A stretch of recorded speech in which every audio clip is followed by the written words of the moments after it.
For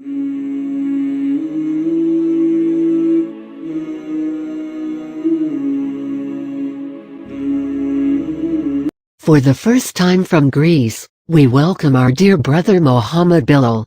He tells us how he reverted to Islam in his own words. Assalamu alaikum wa rahmatullahi wa barakatuh. My name now is Muhammad Bilal, and my old name was Spiros. It all started when I was in England, and my roommate was from Egypt. From him I learned the true face of Islam, the nice face of Islam. And I started to understand all these lies and propaganda against Islam. One day when the strike on the London Metro happened, all the media started blaming Islam and Muslims and say all Muslims are terrorists and this kind of things. So I said to my friend, "This is not logical, man. You don't look like a terrorist, and I saw that you pray 5 times a day and you believe it's something good. Can you find me a Quran with Greek translation so I can have my opinion?" When I read Quran, first of all, I realized that I had no questions to ask.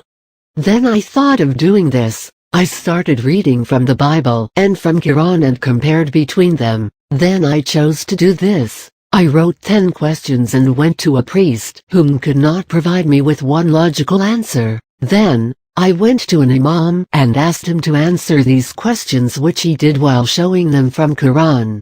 Those were some of the 10 questions that I didn't get an answer for from the Bible. One, you taught me at school that God is above me, but then you are telling me that Jesus is the Son of God. But I can't accept that because according to this logic, if God can have a son, he can also have a daughter or a wife and can get sick or break his leg. What are we talking about?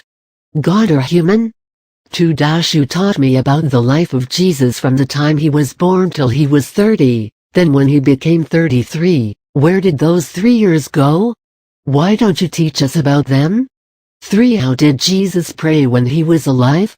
The cross and the prayer you have now is after his death, so what was the first prayer? Why don't you tell me? 4. Why do you lie about the pictures? How Jesus looked like? Jesus lived in Palestine, he was an Arab. Does an Arab have blonde hair and blue eyes? I don't think so. 5. It's supposed that Jesus had 12 followers, but only 5 books written by them were found, while Prophet Muhammad had many Sahaba, and all of them transmitted hadith from him. Where did the rest of Jesus' followers' books go?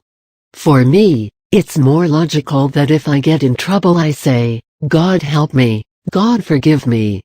Not Muhammad forgive me or Muhammad help me. Muhammad is just a prophet, but since he was the last prophet, then I should follow him. The last thing was that Muslim people were so peaceful, they smile and care about each other, so I can say that in Islam I found my lost family.